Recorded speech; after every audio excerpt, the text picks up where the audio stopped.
Chapter 8. A Walk on Brynmawr Hill. After breakfast, Charlie said, "Look, it's a wonderful day. Let's go for a walk." "OK then, I'll bring my camera."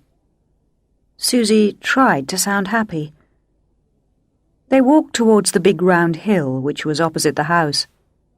The day was fine, with a soft autumn sun which came and went behind thick grey clouds. It wasn't cold, but there was a wind. They were pleased that they had their jackets. "Charlie," Susie said, as they climbed the grassy hillside, "do you think this is Brynmawr Hill? You know, the place they talked about in the pub, where someone saw a werewolf 100 years ago?" Charlie smiled. "Probably. Come on, let's just get to the top," he said. From the top of the hill, the country looked beautiful. All around they could see the great dark hills of central Wales. The clouds moved slowly across the sky, and on the lower parts of the hills, the sun on the grass looked like watery gold. The light was perfect, and Susie put up her camera as fast as she could. She couldn't wait to take some photographs. "Listen," Charlie said, "I'm going to walk on a little way while you're doing that." "OK, I'll take a few photos from here, then I'll go over towards that place there." Susie was looking at a small hill several 100 metres from where they were standing. "I'll wait for you there," she said. Charlie walked quickly, planning to go in a large circle. He looked back, but Susie had disappeared. The dead sheep had worried both of them quite a lot.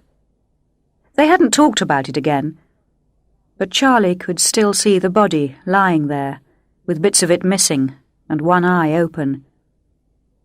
Also, he realised, because there'd been no blood coming from the animal, it had probably died somewhere else.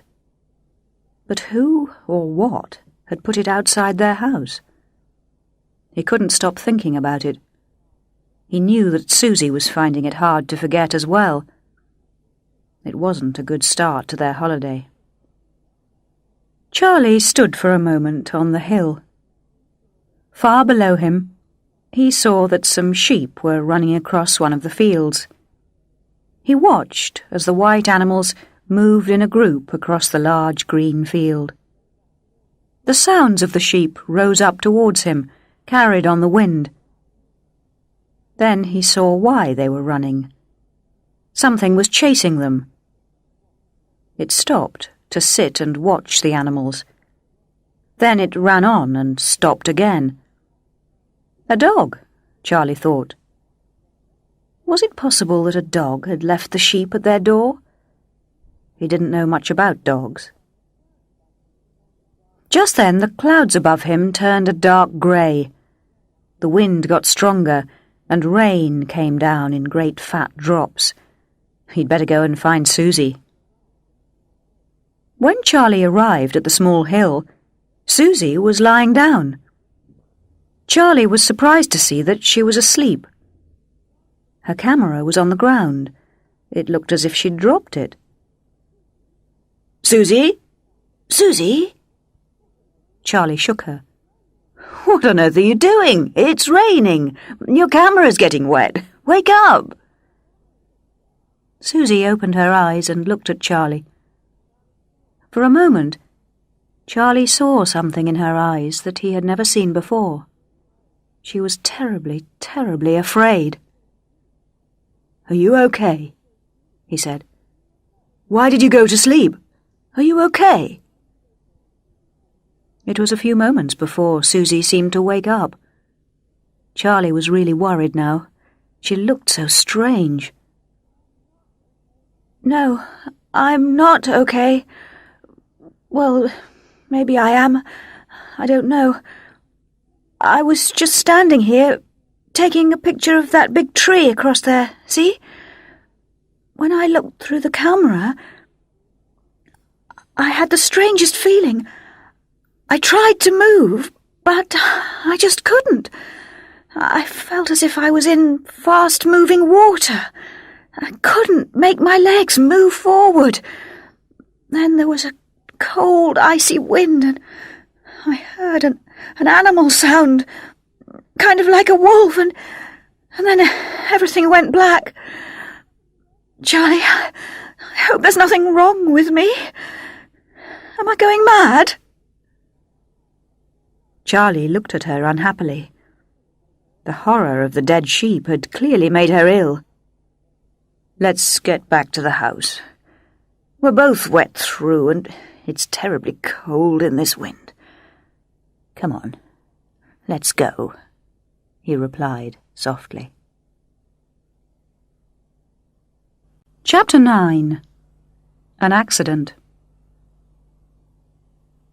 A few days later, Susie looked at the sitting-room window, where the rainwater was still running down the glass. They'd been nowhere since that first day. She hadn't wanted to do anything much.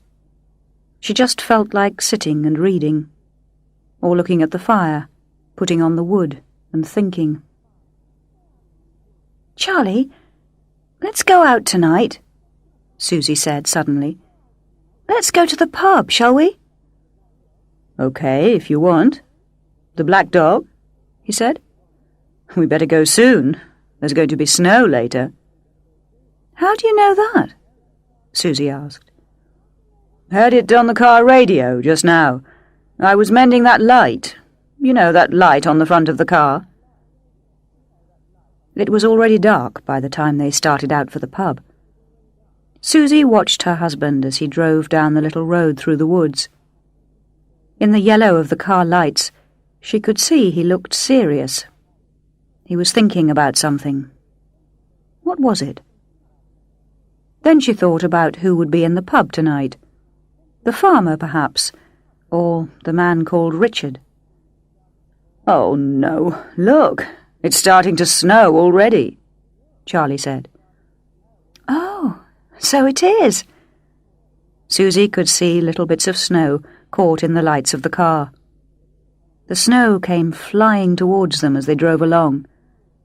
"It's not very heavy," she said. They turned onto the main road, into Llandafydd. Now they were driving into the wind, and here the snow was falling fast. "Perhaps we should go back," Charlie said. "It's getting quite thick." "It's only a little way now," Susie said. "We're nearly there. We could just have a quick drink and then go home." "Well, all right, but it's getting difficult to see." Charlie sounded worried. The snow was coming towards the car in thick, straight lines. He moved forward to look through the hole in the snow on the car window. Just then, Susie saw something. "Watch out!" she screamed. Something large and dark was moving towards them in the falling snow. It looked like a person, walking along the white line in the middle of the road. Then the car lights went out. "What the—" Charlie said. He tried to stop the car, but on the snow it just went faster. There was a crashing, screaming sound of metal as they hit something. A little while later, Susie opened her eyes. At first everything was black. Her head hurt a little.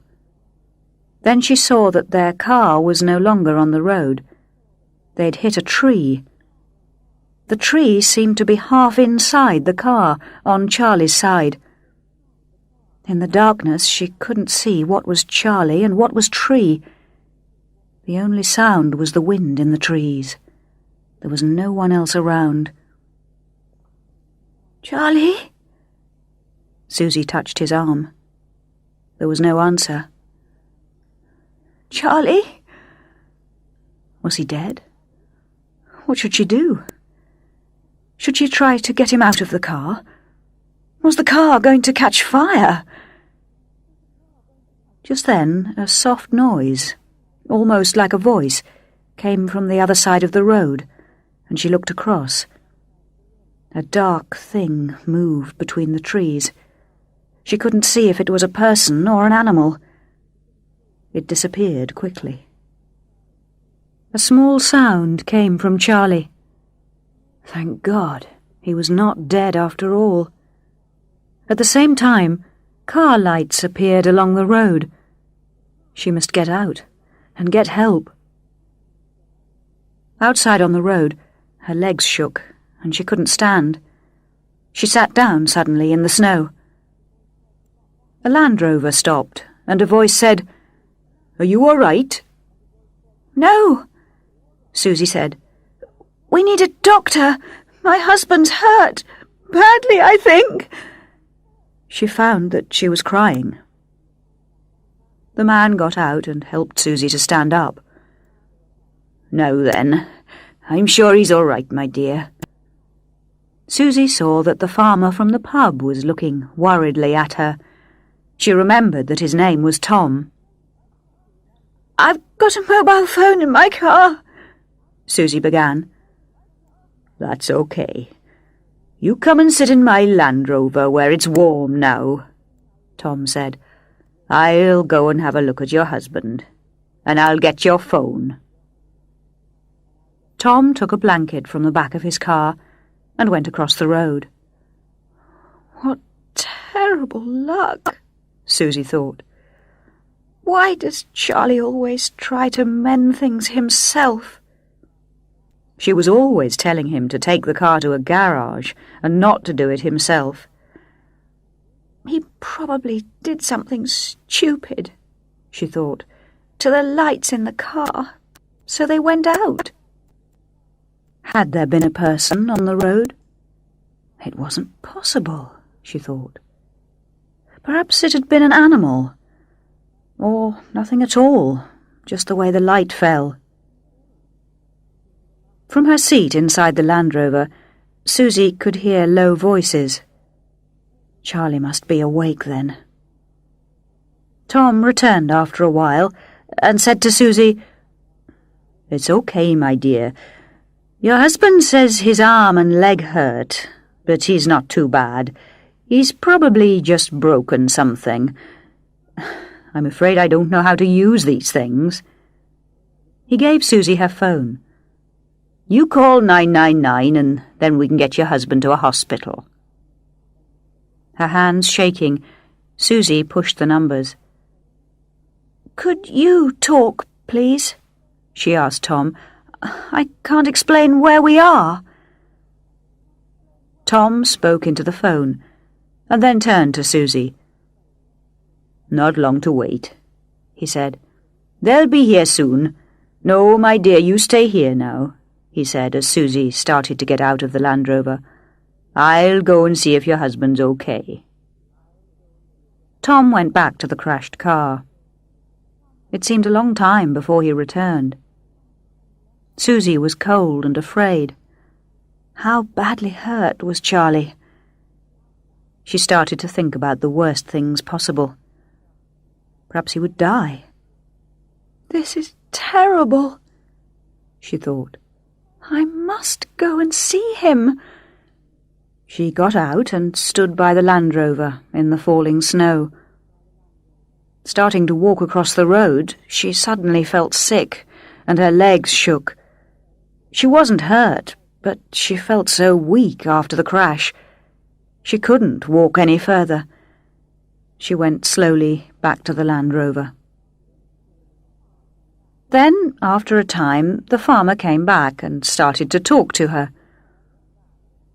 "On holiday then, are you?" Tom asked. "Yes," Susie began. It was difficult to talk, but she tried to be friendly. "We're staying up in King Hordy House. We were on our way to the Black Dog for a drink." "Oh, yes," Tom said. "I remember now. You came into the pub a few days ago, didn't you?" "Yes," Susie said. "We just arrived. I'm Susie Blackmore." The farmer smiled. "Tom Lloyd. Pleased to meet you," he replied. Just then, another car arrived. and a man's voice asked if he could help. No, Tom told him. Everything was all right. They had phoned and help was on the way. The car drove off again. "Going to the pub, he is, I expect," Tom said. "He's new around here, Richard is. But he seems nice enough, quite friendly. He's bought an old house which he's working on, so he says." Feeling a little better now, Susie asked, "Was he in the pub the other day? When Charlie and I were there?" "Oh, yes, I believe he was," Tom said. They didn't speak for a bit. Then Susie saw, with some surprise, that there was a gun on the seat next to her. "Do you shoot for sport, then?" she asked Tom. "No," he replied. "I only shoot animals when I need to. Foxes, birds, and so on. And dogs, too, if they go after my sheep." "We found a dead sheep outside our front door a few days ago," Susie said, remembering suddenly. "It was very strange. We think something put it there, and ate bits of it, too. Perhaps it was one of yours." "Maybe. I've lost 5 sheep now. There's something out there, I'm sure. Something that's very hungry and very large," Tom said in a low voice. "But I'm going to find it and kill it." Susie could hear that he was very angry. He looked at Susie for a moment and then took something from his pocket. He gave it to Susie. It was small and made of metal and lay heavily on her hand. It was a bullet. "It's silver," Tom said softly. Chapter 10. Voice of the Beast. So far, so good. That was well done. My plan is working well. I am good at this. I am patient, and I think of everything. I know how to take one small step at a time. I know how to get what I want. Time means nothing to me. I can wait and wait for the right moment. It is like taking a photograph of a child or an animal. You must think hard. Think of nothing else. You must know what will happen before it does. Or it is like flying a plane, or sailing a boat in a strong wind. A little touch here, a touch there, and everything will keep going in a straight line to the end. The husband is not there now. He is hurt, but I don't care.